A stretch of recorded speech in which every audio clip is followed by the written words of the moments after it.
오늘은 성경에 나타난 예배 모범을 좀 생각하겠습니다. 두 곳을 본문을 보았는데요. 이미 우리가 앞에서 생각했던 말씀이기 때문에 이 말씀을 좀 쭉 다시 한번 복습하는 차원에서 살피면서 예배 모범이 어떠해야 하는지를 좀 생각하겠습니다. 예배 모범이 무엇이죠? 기도, 찬송, 헌금, 설교, 성례, 축도 이런 내용을 순서를 정해서 우리 다 같이 이렇게 하자 하고 결정해 놓은 것이 예배 모범이죠. 예배 모범이 교회에서 왜 필요하죠? 교회가 예배를 하나님 앞에 하기 때문에 필요합니다. 찬송, 기도, 헌금, 설교 이런 내용들을 이렇게 하자 하고 결정해서 정해놓지 않고 개인에게 각자 개인의 경건에 맡겨버리면 교회가 예배 드리는데 차질이 발생합니다. 예배가 실패해 보기 쉽습니다. 교회가 예배 드린다는 것은 개체가 모여서 모래알이 연합해서 연합체를 이루어서 예배를 하는 것이 아니죠. 교회는 그리스도와 연합한 몸입니다. 10사람이 모이든 1000사람이 모이든 다 그리스도와 연합한 그리스도의 몸이니까 그리스도의 한 사람이죠. 그리스도의 한 사람을 이루어서 하나님 앞에 예를 갖추어서 큰 절을 하는 행위이기 때문에 예배 모범이 반드시 필요합니다. 그런데 사실 예배 모범은 어느 교회든지 다 있습니다. 이단들도 있죠. 우리는 이렇게 할란다 하고 자유롭게 찬송도 하고 기도도 하고 한다면 그것이 예배 모범입니다. 근데 찬송을 하기는 하지만 교회가 예를 갖추어서 절하는 것이 아니 될 수 있죠. 그래서 바른 예배 모범이라야 하는데요. 바른 예배 모범이란 기도, 찬송, 헌금, 설교, 축도, 성례 이런 내용들이 다 우리의 예배를 지도해서 하나님 앞으로 이끌어 갈 수 있어야 합니다. 찬송을 하기는 하지만 기도를 하기는 하지만 하나님 앞으로 가는 일을 자꾸 막아버리면 그럴 수 있거든요. 그러면 그 예배 모범이 합당하지 않죠. 설교를 하기는 하지만 하나님 앞에 나아가는데 자꾸 가로막히는 설교가 되면 참 설교가 아니고 예배가 합당하지 않죠. 예배 모범이 합당하지 않죠. 그런 점에서 바른 예배 모범이란 하나님께서 가르쳐 주신 말씀의 근거를 둬야 합니다. 기도도 찬송도 헌금도 설교도 성례도 축도도 다 하나님께서 하신 말씀의 근거를 둬야 합니다. 성경적인 근거가 있어야 한다는 것입니다. 교회에서 하는 모든 일이 그렇습니다. 어떤 것이든지 그것이 성경적인 근거가 있느냐 하는 것입니다. 근데 특히 예배는 하나님께서 가르치신 말씀에 근거를 두고 있어야 예배 요소 하나하나가 우리가 행위를 행할 때, 예배할 때 그것이 하나님 앞으로 쭉 이끌어가서 하나님 앞에 세워서 예배를 바르게 할 수 있게 됩니다. 그런 점에서 성경을 우리가 자꾸 보는 것이 좋습니다. 하나님의 말씀은 뭐라고 하는가? 오늘도 두 본문을 정했는데요. 이미 우리가 살핀 내용인데 다시 한번 살피면서 이 시간에는 예배의 모범이 어떠해야 하는지 이 점을 말씀을 들으면서 좀 생각하도록 하겠습니다. 두 교회를 좀 봐야 하는데요. 성경에서 말하고 있는 두 교회. 구약의 최초 국가교회인 이스라엘 교회를 좀 살펴야 하고 또 신약의 최초 교회인 사도행전 2장에서 나오는 예루살렘 교회가 어떤 예배 요소를 가지고 예를 갖춰 하나님 앞에 부복했는가 그런 점을 좀 살필 필요가 있죠. 먼저는 구약의 최초 국가교회인 이스라엘 교회를 좀 살필 필요가 있죠. 본문은 어디서부터 보면 좋을까요? 지금 앞에서 24장, 출애굽기 24장을 보았는데 그 이전 출애굽기 19장에서부터 시작이 됩니다. 하나님께서 노예로 바로의 정권에 휘하여서 꼼짝할 수 없이 죽음을 목전에 두고 노역을 하면서 살아가던 이스라엘 백성들을 구출하셔서 시내산 아래에 다 불러 모으셨습니다. 거기에 하나님께서 강림하셨습니다. 그 그림을 우리가 잘 살필 필요가 있습니다. 하나님께서 이스라엘 공동체 위에 강림하셔서 한 4-5차례 시내산에서 4-5차례 말씀을 하셨는데 첫 번째 하신 말씀이 19장 4절에서 6절의 내용입니다. 4절에서 6절의 내용이 구약 이스라엘 교회를 끝까지 이끌어 나가는 것인데요. 율법의 이스라엘 국가의 헌법의 전문입니다. 출애굽기 19장 4절에서 6절입니다. 거기 4절에는 뭐라고 하죠? 하나님께서 첫 번째 하신 말씀인데 너희를 독수리 날개로 업어 여기까지 인도했다, 구원했다는 말씀을 하시죠. 독수리 날개로 업어 여기까지 인도하셨다는 것은 안전하게 구출하셨다는 이야기입니다. 이 말씀은 내가 너희 구원자다 하신 말씀입니다. 하나님께서 너희의 하나님이다 하고 선언하신 말씀입니다. 내가 너희 하나님이다. 그러니 너는 5절, 6절은 내 말을 듣고 내 언약을 지키면 제사장 나라가 되며 거룩한 백성이 되리라 하셨습니다. 이스라엘 백성들이 지금 시내산 아래에서 하나님의 말씀을 딱 들으면서 신분이 완전히 바뀌어졌습니다. 한 3개월 전만 해도 애굽에서 마치 우리가 세상에서 마귀에 휘하여서 종노릇하며 살던 것과 같이 마귀의 수족인 바로의 정권에서 노예 노릇하고 살았습니다. 그런데 지금 하나님이 바로의 지도를 받지 않고 이제 하나님의 지도를 받아 하나님의 백성 공동체, 하나님이 지금 말씀하신 것처럼 제사장 나라가 되었습니다. 제사장 나라는 하나님 앞에 당당히 나와서 예배 드리는 일이죠. 제사장은 예배 드리는 일을 첫 번째 업무로 하죠. 예배 드리는 공동체가 되었습니다. 신분이 완전히 바뀌었죠. 이 말씀을 듣고 하나님 앞에 부복하여 하나님의 모든 말씀을 우리가 준행하리이다 하고 맹세를 합니다. 이때 하나님께서 이스라엘 백성들과 언약을 맺기 위하여 하신 말씀인데요.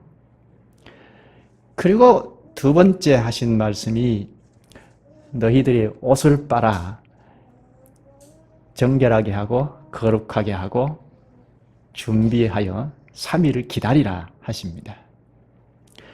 그리고 세 번째 오셔서 3일 후에 오셔서 가까이 오지 말아라. 죽을 수 있다 하십니다. 그리고 그 다음에 네 번째 하신 말씀이 중요한 말씀인데요. 언약의 내용을 말씀하십니다.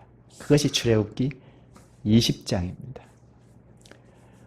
친히 하신 말씀은 10마디 계명이죠. 10계명을 말씀하시고 백성들이 죽겠다고 하자 모세를 대언자로 다시 세우셔서 말씀을 쭉 하시는데요. 율법이죠. 율법의 내용을 23장까지 쭉 말씀하십니다. 언약의 내용은 율법인데 이 율법을 요약하면 10계명이죠. 10계명을 더 줄이면 이건 지난 시간에 생각한 내용이죠. 더 줄이면 위로 하나님을 사랑하고 옆으로 이웃을 사랑하라 하는 것이죠.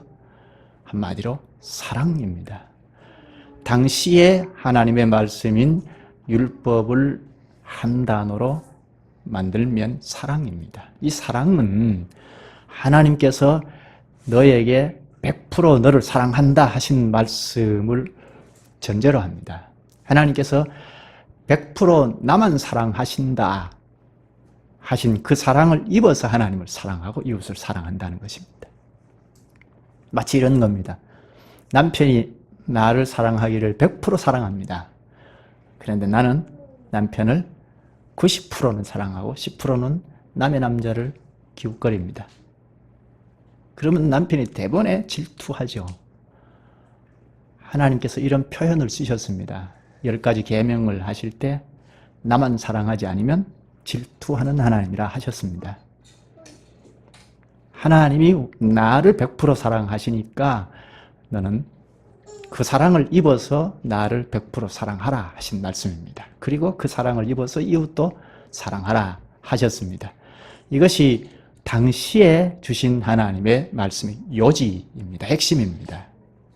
오늘 신약으로 말하면 신약의 말씀도 다 포함이 되어서 말할 수 있죠. 하나님께서 하신 말씀의 핵심은 사랑입니다.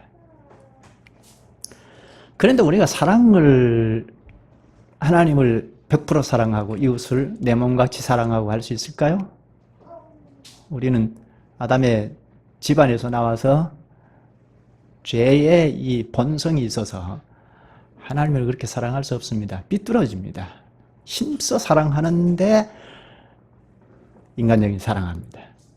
힘써 이웃을 사랑하는데 내 사랑의 연장으로 할 뿐입니다. 믿지 않는 사람들 중에 자기 목숨을 던져가면서도 이웃을 사랑하지 않습니까? 예수 안 믿어도 그렇게 합니다. 그건 누구의 사랑입니까? 하나님의 사랑을 덧입어서 하는 것이 아니고 자기 의, 자기 사랑이죠. 자기 사랑의 연장으로 그렇게 합니다. 그래서 하나님께서 10마디 계명을 주시고 또 덧붙여서 율법을 주셨습니다. 이렇게 사랑하라 하고 나 외에 다른 신을 두지 말라 하셨습니다. 살인하지 말라 하셨습니다. 거짓말하지 말라 하셨습니다. 우리는 하나님을 사랑할 줄 모르니까 삐뚤어진 사랑할 수밖에 없으니까 구체적으로 가르쳐 주신 것이 살인하지 마라, 거짓말하지 마라, 도둑질하지 마라 하신 것입니다. 하나님을 사랑하면 거짓말하지 않는 것이고 하나님을 사랑하면 도둑질하지 않는 것이고 마치 이런 겁니다. 미화원 아저씨, 청소하는 아저씨를 우리가 사랑한다면 어떻게 하면 됩니까? 사랑합니다, 사랑합니다 말로 100번 해도 큰 의미가 없고 사랑한다면 어떻게 합니까? 쓰레기를 안 버리면 되죠. 또 적극적으로는 버린 쓰레기를 주워서 쓰레기통에 집어넣는 것이 그 미화원을 사랑하는 방식이죠. 하나님도 나를 사랑하면 내 계명을 지키라 하셨습니다. 예수님도 오셔서 그 말씀을 하셨습니다. 요한복음 14장 5절에 너희가 나를 사랑하면 내 계명을 지킬 것이다 하셨습니다. 그런데 하나님께서 하신 이 계명을 놔두고 우리는 하나님을 사랑한다고 온갖 것을 동원해서 하는데 그건 사랑이 아니라는 것입니다. 자기 사랑의 연장일 뿐입니다. 하나님을 사랑하면 하나님의 계명을 지키는 것입니다. 오늘도 불러 모으셔서 하나님께서 하시는 말씀을 예배는 이렇게 해야 된다, 예배 모범은 이것이다 하고 가르치시는데 하나님을 사랑하면 예배 모범을 잘 깨달아서 예배 잘 드리는 것입니다. 출애굽기 24장으로 이제 가죠. 23장까지 하나님께서 나를 사랑하는 방법은 이것이다 하고 구체적으로 주어진 것이 율법입니다. 이렇게 사랑하라 하신 다음에 언약의 말씀을 이제 언약의 내용을 율법으로 주셨으니까 그 내용을 다 들은 백성들이 일제히 한 목소리로 여호와께서 하신 모든 말씀을 우리가 준행하리이다 합니다. 그것이 출애굽기 24장 오늘 본문인데 3절입니다. 한번 볼까요? 모세가 와서 여호와의 모든 말씀과 그의 모든 율례를 백성에게 전하매 모세가 대언을 하죠. 그들이 한 목소리로 응답하여 이르되 여호와께서 말씀하신 모든 것을 우리가 준행하리이다. 여호와께서 말씀하신 모든 것을 우리가 지키겠습니다 하고 맹세를 합니다. 그러자 모세가 지금까지 하신 하나님의 말씀을 다 기록을 합니다. 기록으로 남기고 바로 번제와 화목제로 예배를 드리자 합니다. 번제와 화목제로 예배를 드리면서 모세가 기록한 언약서를 백성들 앞에서 낭독합니다. 7절을 한번 볼까요? 언약서를 가져다가 백성에게 낭독하여 듣게 하니 그들이 이르되 여호와의 모든 말씀을 우리가 준행하리이다. 백성들이 언약의 내용을 낭독하는 것을 들으면서 다시 여호와의 모든 말씀을 우리가 준행하겠습니다 합니다. 이렇게 하여 언약이 체결됩니다. 하나님께서 오셔서 몇 차례 말씀을 하시고 하신 말씀을 다 듣고 백성들이 그 모든 말씀을 우리가 지키겠습니다 하고 맹세합니다. 이게 예배의 절정이라고 했는데요. 맹세하자 언약이 체결이 됩니다. 이제 이스라엘 백성들의 하나님은 바로가 아니고 하나님이십니다. 이스라엘 백성들은 그 하나님께 순종하는 언약민이 되었습니다. 이렇게 예배가 체결이 됩니다. 네, 언약이 체결이 됩니다. 그리고 25장부터 보면 하나님께서 이제 이스라엘 백성들과 함께 사시기 위하여 성막을 지으라 하죠. 성막에 오셔서 백성들, 언약민들과 함께 교제하고 사시기 위하여 성막을 지으라 하십니다. 그리고 40장에 가면 성막이 완공됩니다. 40장 34절에 구름이 회막에 덮이고 여호와의 영광이 성막에 충만하매 성막이 완공되자 하나님의 영광이 성막에 꽉 찼습니다. 거기 하나님 계신다는 거죠. 이제 하나님 앞에 언제든지 나아갈 수 있습니다. 지난번에 생각을 했죠. 이스라엘 백성들이 장막을 친 거주지 중앙에 성소가 있습니다. 하나님이 계십니다. 언제든지 마음만 먹으면 달려가서 하나님을 뵐 수 있습니다. 그런데 그냥 막 달려가서 하나님을 뵈면 죽지 않습니까? 어떻게 하나님 앞에 나아가야 할지 우리는 잘 모릅니다. 그래서 하나님께서 이들에게 이런 방법을 취해서 나에게 오라 하고 제시해 주신 내용이 레위기에 다 기록이 되어 있습니다. 5가지 제사를 제시하시면서 구체적으로 이럴 때는 이렇게 나에게 오고 이럴 때는 이렇게 나에게 오고 이렇게 구체적으로 가르쳐 주셨습니다. 이것이 예배 모범입니다. 구약교회의 예배 모범이죠. 이웃에게 가령 예를 들어서 이웃에게 손해를 막 입혀버렸습니다. 그런 죄는 배상 제사를 드려야 한다 해서 속건제를 드리도록 했습니다. 하나님 앞에 정면으로 도전하고 죄를 범했습니다. 그럴 때는 속죄제를 드려야 한다. 자기 전체를 주님 앞에 드리는 방식은 번제를 드려야 한다. 이런 방식으로 구체적으로 제사 행위, 예배 행위를 가르쳐 주셨습니다. 레위기 7장까지 가르친 다음에 8장에 와서 하나님께서 제사장을 임명하십니다. 임명된 제사장이 첫 번째 제사를 레위기 9장에서 드립니다. 레위기 9장 22절에 보면 아론이 백성을 향하여 손을 들어 축복함으로 속죄제와 번제와 화목제를 마치고 내려오니라. 성소에서 예배를 무사히 드리고 나옵니다. 성소에서 무사히 나와서 축복 선언을 합니다. 축복 선언을 제사장이 한다는 것은 하나님께서 제사장을 대리인으로 세우셔서 하신 것인데 너희들이 예배를 받았다 하는 확증이라고 했죠. 그리고 23절에 모세와 아론이 회막에 들어갔다가 나와서 다시 들어갔다가 나와서 백성에게 축복하며 여호와의 영광이 온 백성에게 나타나며 하나님의 영광이 온 백성에게 나타났습니다. 이것이 우리 입장에서는 하나님께 영광 돌리는 것입니다. 그렇죠?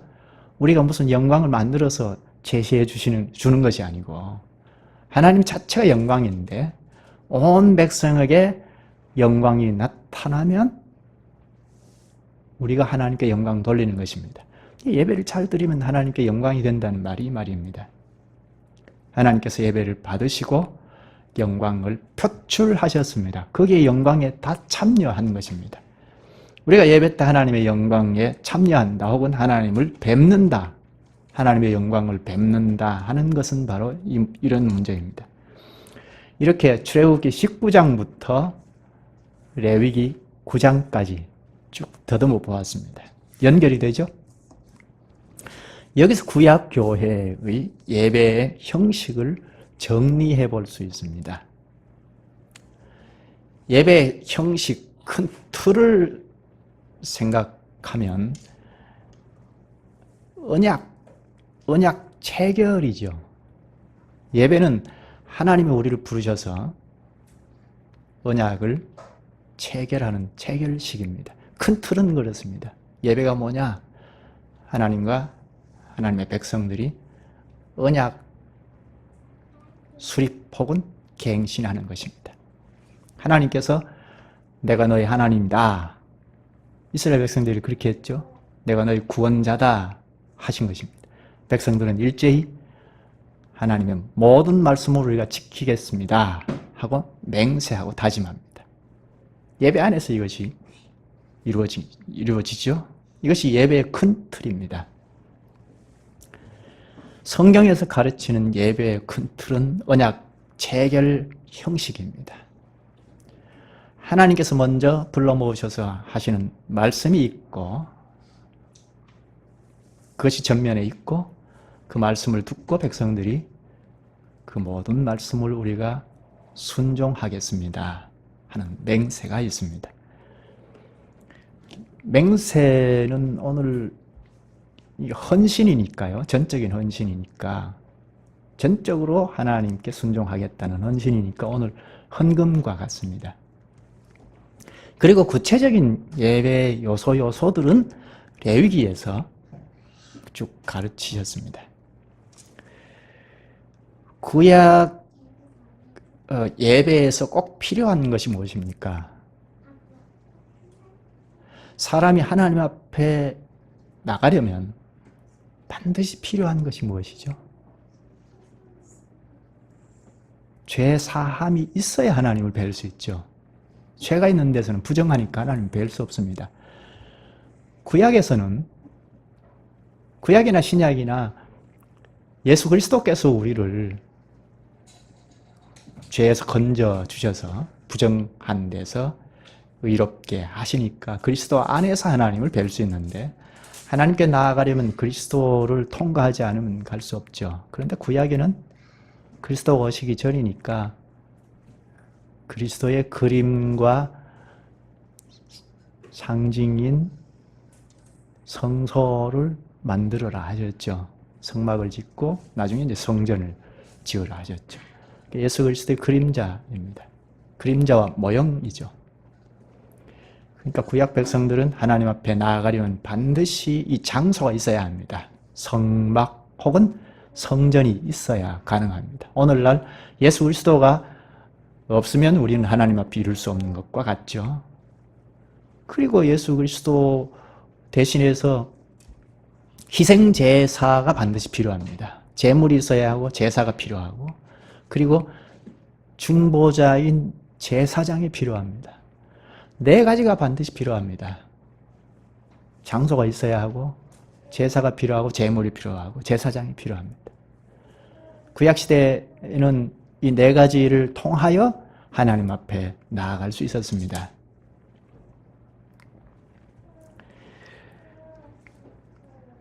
레위기 7장까지 구체적으로 제사법을 쭉 가르쳐 주셨죠.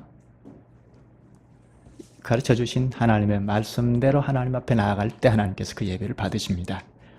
지난번에 본 대로 하나님의 말씀대로 하지 아니했을 때 나답과 아비후가 성소에서 나오지 못하고 죽었죠. 하나님께서 받으신다 안 받으신다 하는 것은 바로 하나님께서 가르쳐 주신 예배 요소를 따라서 했냐 아니냐는 것입니다. 말씀대로 절차를 따라 예배해야 하나님께서 받으십니다. 하나님의 말씀이 전면에 있고, 그리고 그 말씀을 다 순종하겠다는 맹세가 있습니다. 그리고 그때는 찬송도 있었죠. 찬송도 있었고 기도도 있었습니다. 요한계시록 5장 8절에 보면 성소에서 분향하는 향을 피우는 이것은 성도들의 기도라고 합니다. 구약 당시도 기도가 있었다는 이야기죠. 그리고 역대상 16장 8절에 보면 너희는 여호와께 감사하며 그의 이름을 불러 아뢰며 그가 행하신 이 일을 만민 중에 알지어다. 여호와의 이름을 부른다는 것은 찬송이고 기도이죠. 다윗 시대 때는 성소에서 찬송이 1년 내내 그치지 않게 했죠. 그 찬송이 전부 시편입니다. 시편을 잘 읽어보면 구약 교회가 찬송하고 기도한 내용이 거의 다입니다. 구약의 예배 모범이 신약에 와서 다 성취가 됩니다. 예수 그리스도께서 십자가에서 구약의 모든 것을 다 성취하시면서 예배도 성취하셨습니다. 그래서 신약에 와서는 하나님께서 구약에서처럼 예배 모범을 구체적으로 가르쳐 주시지 않으셨습니다. 신약 성경에 오면 가르친 데가 없습니다. 예배는 이렇게 드려야 한다는 그렇게 가르치지 않았습니다. 왜 그랬을까요? 구약에는 아주 세세하게 구체적으로 가르쳐 주셨는데 신약에서는 왜 예배를 어떻게 드려야 하는지 구체적으로 안 가르치셨을까요? 구약에는 예수 그리스도가 오시기 전이니까 그리스도의 모형과 그림자의 도움을 받아서 하나님 앞에 나갈 수밖에 없었습니다. 그래서 매번 희생제사를 드리고 거기에 필요한 것이 장소가 필요하다고 했죠. 성막이나 성전, 그리고 제사가 필요하고 제물이 필요하고 제사장이 필요하다고 했죠. 이 도움을 받아서 하나님 앞에 갈 수밖에 없었습니다. 그런데 예수 그리스도께서 이 땅에 오셔서 십자가에 죽으시면서 이것을 다 이루셨습니다. 구체적으로 예수님께서 제사장이 되셨습니다. 친히 제사장이 되셨고 친히 몸을 제물이 되셨습니다. 그리고 친히 제사를 지냈죠. 희생 제사를 행했습니다. 그리고 본인이 성전이셨습니다. 성전의 실체로 오셨습니다. 네 가지가 다 성립이 되었죠. 단 한 번에 완전한 제사, 희생 제사를 드림으로 그 희생 제사의 효력이 오고 오는 모든 자기 백성들을 다 사해 주시고 구원하실 수 있게 되었습니다. 그래서 예수 그리스도 안에서 누구든지 자유롭게 하나님 앞에 올 수 있도록 하셨습니다. 그러니까 구체적으로 이렇게 예배하라, 이렇게 나에게 오라 가르칠 이유가 없었습니다. 그러니까 구약 시대보다 신약 시대에는 그만큼 성숙해 있다는 겁니다. 그리스도 안에 있다는 것입니다.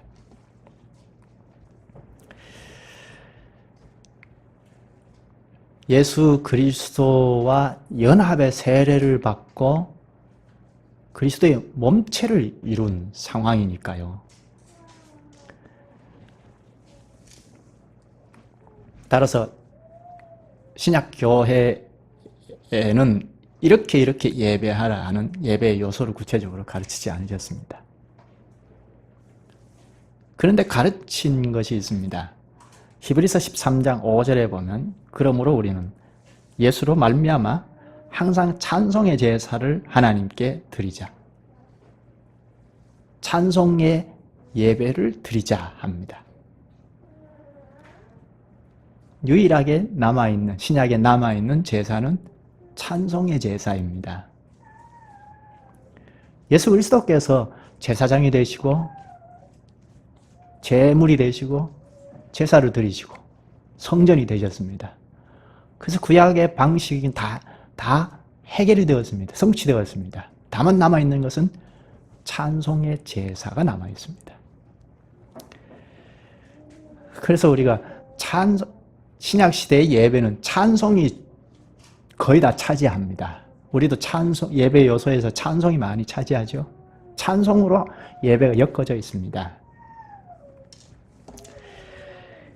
그런데 문제는 우리가 찬송을 어떻게 할 것인가, 어떻게 찬송으로 제사를 드릴 것인가 하는 문제입니다. 예수 그리스도 안에서 자유를 얻었으니까 자유롭게 찬송도 하고 이 찬송 저 찬송 막 하면 하나님 앞에 가는 것입니까? 구약의 모든 것을 그리스도께서 다 성취하셨으니까 마음대로 노래하면 하나님께 가는 것인가? 예배가 되는 것인가? 누구든지 자유롭게 마음대로 하나님 앞에 갈 수 있는 것인가? 사도행전 2장으로 가서 보죠. 신약교회가 구약이 아닌 신약교회가 최초로 어떻게 했는지를 우리가 살펴볼 필요가 있죠. 사도행전 2장 1절부터 120명의 그리스도를 따르는 제자들이 회집했습니다. 예수 그리스도의 말씀을 믿고 성령을 보내주실 것을 간절히 구하면서 기다렸습니다. 거기에 성령 하나님께서 강림하셨죠. 성령이 강림하실 때 현상이 동반되었습니다. 큰 소리까지 났습니다. 그래서 오순절을 지키러 온 유대인들이 이게 뭐냐 하고 다 모여들었습니다. 120명만 있었는데 다 함께 모여들었습니다. 거기서 성령 하나님께서 직접 말씀하시는 것을 베드로가 대언을 하죠. 사도들이 대언을 합니다.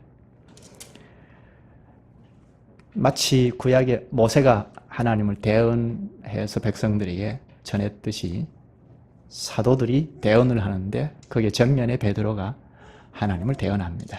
36절을 보면요. 그런즉 이스라엘 온 집은 확실히 알지니 너희가 십자가에 못 박은 예수를 하나님이 주와 그리스도가 되게 하셨느니라. 앞부분에는 성령 하나님께서 강림하신 그 뜻을 가르쳤고 여기서는 그리스도가 살아나셨다 합니다. 그 말을 들은 유대인들은 어떠했겠습니까? 자기들이 이단자로 몰아서 하나님의 이름으로 십자가에 처형시켰는데 그 그리스도가 살아나셨다 하니까 놀랄 수밖에 없죠. 이젠 죽게 생겼습니다. 지옥이라도 가라 하면 갈 수밖에 없습니다. 37절에 말하죠. 마음에 찔려 사도들에게 형제들아 우리가 어찌할꼬 살려달라는 이야기입니다. 38절에 베드로가 이르되 너희가 회개하여 각각 예수 그리스도의 이름으로 세례를 받고 죄 사함을 받으라. 성막의 실체인 그리스도께서 구원하시니까 그리스도 안에서 하나님은 우리를 구원하시니까 그리스도와 연합의 세례를 전합니다. 40절을 볼까요? 또 여러 말로 확증하며 권하여 이르되 너희가 이 패역한 세대에서 구원을 받으라 하니 회개하고 각각 예수 그리스도의 이름으로 세례를 받으라 해놓고 세례를 바로 준 것이 아니고 여러 말로 또 가르쳤습니다. 여러 말로 가르치니까 그 말을 받은 사람들이 끝까지 하나님의 말씀을 받는 사람들이 세례를 받음에 이날의 신도의 수가 3,000이나 더하더라. 41절. 여기 세례가 예배 요소로 하나 가르치죠. 그리스도의 희생 제사의 효력을 가르쳐서 세례를 받게 하죠. 그걸 우리식으로 말하면 예수 그리스도를 믿으면 구원 얻는다. 믿느냐? 네, 믿습니다. 하면 세례를 베풀죠. 구약 백성들이 여호와의 모든 말씀을 우리가 지키겠습니다 하는 것과 똑같습니다. 예수 그리스도께서 단번에 희생 제사를 드림으로 우리를 완전하게 구원하신다. 믿느냐? 네, 믿습니다. 그리스도의 말씀을 이제부터는 끝까지 순종하겠습니다. 할 때 세례를 베풀죠. 그리스도와 연합하는 세례를 베풉니다. 구약과 조금 비슷하죠. 교회가 있는 데서 성령 하나님 강림하셨고 하나님의 말씀을 대언하는 사도들이 있었고 설교이죠. 그 설교를 듣고 회개하는 일이 있고 회개하는 일이 있을 때 세례를 베풀었습니다. 42절에 그들이 사도의 가르침을 받아 서로 교제하고 떡을 떼며 오로지 기도하기를 힘쓰니라. 사도의 가르침을 계속 받습니다. 이게 교회의 독특한 점이죠. 교회가 연합하면 가르침을 계속 받습니다. 하나님의 말씀을 계속 받습니다. 이건 앞에서 이야기한 것을 비추면 이렇게 사랑하라 하고 구체적으로 가르쳐주는 내용이죠. 그리고 떡을 떼는 성찬이 있었고, 이건 여전히 그리스도의 희생제사의 효력이 나에게 미쳐지는 것을 믿는 사람들이 성찬의 상에 앉죠. 성찬이 있고, 그리고 기도가 있습니다.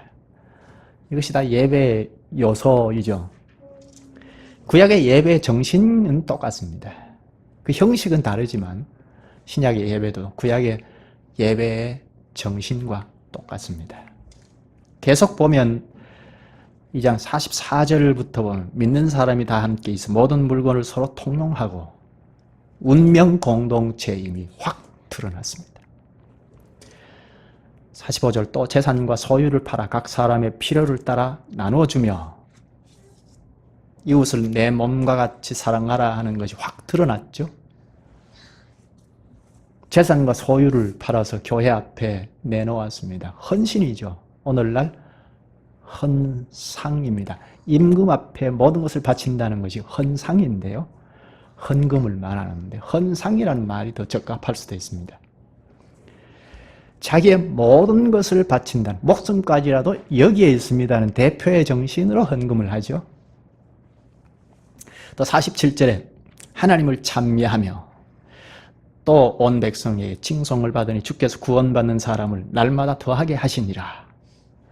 교회가 설 수밖에 없죠. 하나님의 사랑이 확 드러났고 그 사랑을 입어서 이웃을 내 몸과 같이 사랑한다는 것이 확 나타났으니까 교회가 설 수밖에 없죠. 여기에 하나님을 찬미하는 것이 있고 찬송도 예배 요소이죠. 구약의 정신과 똑같습니다. 사도들은 구약의 예배의 정신을 잘 깨달았습니다. 특히 성령께서 오셔서 깨닫게 하셔서 성령을 받은 이후에 구약의 예배 요소들을 낱낱이 깨닫고 예배 행위를, 예배 요소들을 나타냈습니다. 그래서 그리스도께서 혹은 하나님께서 예배 요소를 구체적으로 가르치지 않았습니다. 예수님께서 사도들에게 다 맡기신 것입니다. 사도들이 성령을 받은 이후에 다 깨닫고 할 수 있었기 때문입니다. 그래서 우리는 사도들이 어떻게 했는가를 잘 보고 배울 필요가 있습니다. 교회가 예배의 모범을 어떻게 정해야 하는가 하는 것을 배울 때도 사도들이 어떻게 예배 요소를 취하고 모이고 예배했는가 하는 것을 배우면 잘 깨달을 수 있습니다. 고린도후서 13장 13절에 보면 주 예수 그리스도의 은혜와 하나님의 사랑과 성령의 교통하심이 너희 무리와 함께 있을지어다. 이것도 사도가 가르친 내용이죠. 이것이 예배를 다 폐하고 축도할 때 내용이죠. 예배를 총괄하고 마치면서 축복 선언을 하는 것입니다. 마치 구약의 제사장들이 하나님을 대리해서 축복 선언을 하는 것과 똑같습니다. 예배를 받으신 하나님께서 설교로도 예배를 받았다 하는 것을 나타내시고 축복 선언을 통해서도 예배를 받았다 하는 것을 확신케 하십니다. 여기 축도는 구약과는 좀 다른 것이 하나 있죠. 구약에는 신약에 와서는 우리를 구원하신 하나님께서 삼위로 일하셔서 우리를 구원하셨다는 것을 확 계시하셨죠. 성부 하나님께서, 성자 그리스도께서, 성령께서 우리를 구원하신 일을 각각 하셨다 하는 것을 잘 드러냈기 때문에 축복 선언을 할 때도 삼위 이름으로 합니다. 예수 그리스도의 은혜와 하나님의 사랑과 성령의 교통하심이 이 교회에 있을지어다. 삼위의 이름을 들어서 합니다. 구약에는 삼위 이름을 들어서 하지 않았죠. 그때는 아직 삼위가 다 드러나지 않았기 때문입니다. 찬송이나 기도를 할 때도 삼위 이름을 가지고 하죠. 구약과 신약이 이렇게 차이가 있습니다. 찬송할 때도 삼위 이름을 부르죠. 기도할 때도 삼위의 이름을 전제를 하고 기도를 합니다. 이렇게 성경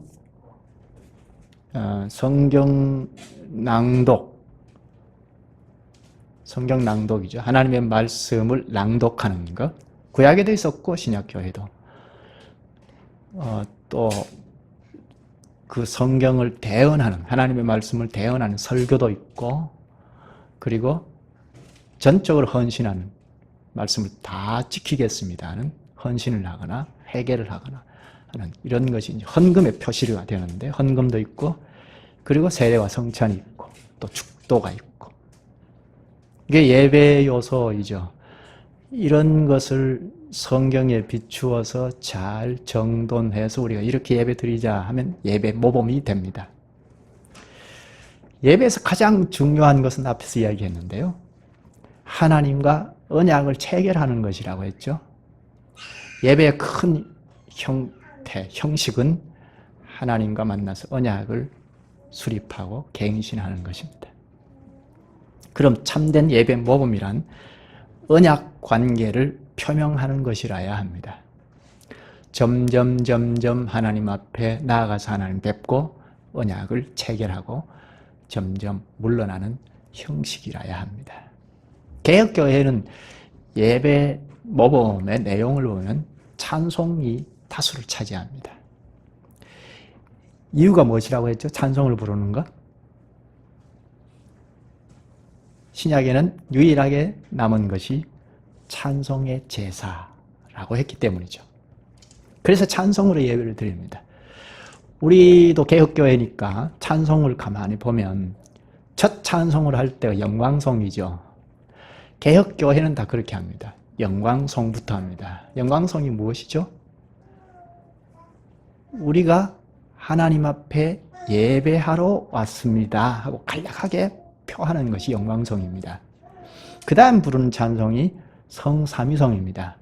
우리가 하나님 앞에 예배하는데 우리 하나님은 성부, 성자, 성령 하나님이십니다 하고 표합니다. 그 다음엔 경배송을 하죠. 삼위 하나님께서 어떤 일을 하셨는가 하는 것을 표시합니다. 그래서 경배송은 조금 구체적입니다. 이렇게 찬송으로 점점 구체적으로 하나님 앞에 나아가는 형태를 띱니다. 이런 예배 요소를 취하면 예배하는 우리를 하나님 앞으로 이끌어 나가죠. 하나님 앞에 점점 가까이 가는 중에 성경 낭독도 듣고, 그리고 성경을 풀어서 대언하는 설교가 있습니다. 이렇게 해서 언약을 체결합니다. 하나님의 말씀을 듣고 우리가 그 말씀 다 지키겠습니다 하는 맹세, 다짐을 하죠.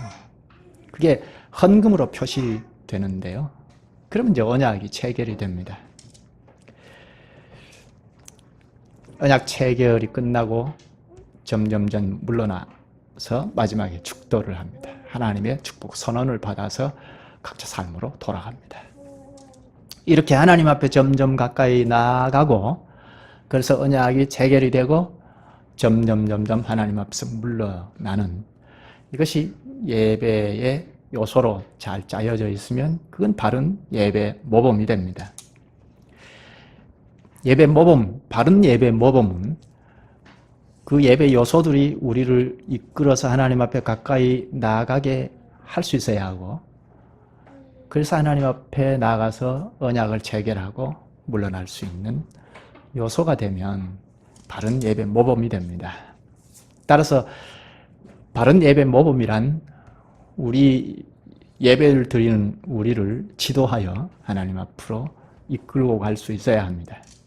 찬송을 하기는 하지만 하나님 앞으로 나아가고자 하는 회중들을 자꾸 막아버리면 그건 참된 예배 모범이 아니죠. 예배 모범 안에 설교가 있는데 설교를 하기는 하지만 하나님 앞으로 자꾸 이끌고 나가지 못하고 막아버리면 그건 참된 예배 요소가 아니죠. 교회가 예배 드리기 때문에 그렇습니다. 개별적으로 모여서 예배 드리는 것이 아니고 그리스도와 연합한 연합체 그리스도의 한 사람을 이루어서 우리의 생각은 다 다르지 않습니까? 말과 행동이 다 다릅니다. 그런데 그리스도와 연합하여 한 목소리로 찬송하고 한 목소리로 기도하고 한 정신으로 하나님의 말씀을 듣고 하기 위하여 예배 모범이 필요합니다. 그래서 여기에는 어린아이들까지 다 함께 참여합니다. 이미 구약에서도 연합의 정신이 있어서 아이들까지 다 참여해서 예배를 드렸습니다. 참고 구절이 여호수아 명문으로 말하고 있는데요. 여호수아 8장 35절 그리고 느헤미야 12장 43절에도 명문으로도 이야기하고 있습니다. 어린아이들도 여인들과 어린아이들도 다 참여해서 예배했다고 합니다.